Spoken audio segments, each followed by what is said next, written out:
अस्सलाम वालेकुम।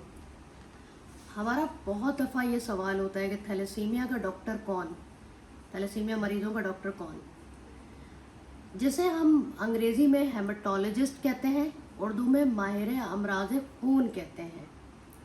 हमारे थैलेसीमिया सेंटर्स में मौजूद डॉक्टर्स या तो सिंपल MBBS होते हैं, जनरल फिजिशियन होते हैं, या वो चाइल्ड स्पेशलिस्ट होते हैं।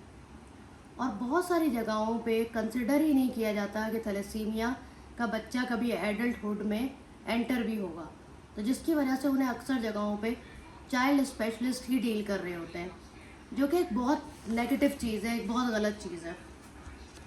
MBBS डॉक्टर ने अपनी तालीम में सिर्फ और सिर्फ एक चैप्टर थैलेसीमिया का पढ़ा होता है, ठीक है। और उसके बाद जब वो थैलेसीमिया सेंटर्स में आते हैं तो उनकी एक ही रूटीन होती है कि ट्रांसफ्यूजन लिख दें और किलेशन की जो मुख्तलिफ मेडिसिन आती हैं वो लिख दें।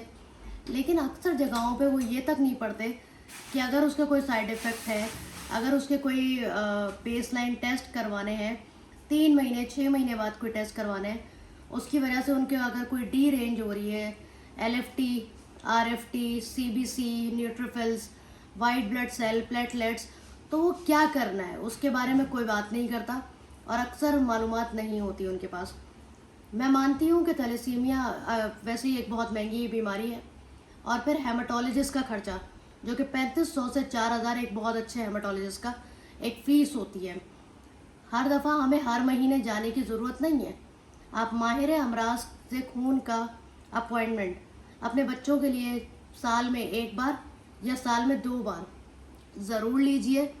उनसे उस बच्चे की पूरी रूटीन शेयर कीजिए और उनके बताए हुए जैसे कि फौलाद कम करने की दवाई कितनी लेनी है, कब लेनी है, कैसे लेनी है, उसके लेते हुए अगर LFT, RFT, CBC आउट होती है तो क्या करना है, और ब्लड कितनी दफ़ा लगाना है और कितना लगवाना है, ये सब एक माहिर अमराज खून ही आपको बता सकता है।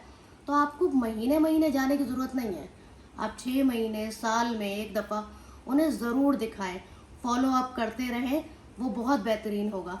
फिर जो वो लिख कर दें उसको जो है आप अपने थैलेसीमिया सेंटर के डॉक्टर्स के साथ डिस्कस कर लें और वो ही उसको फॉलो करवाएं, तो आपका बच्चा एक बेहतरीन ज़िंदगी गुजार सकता है।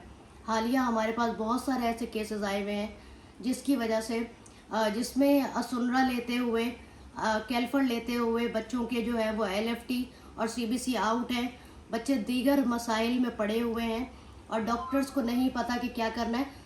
सबसे पहले वो दवाइयाँ बंद की जाती हैं।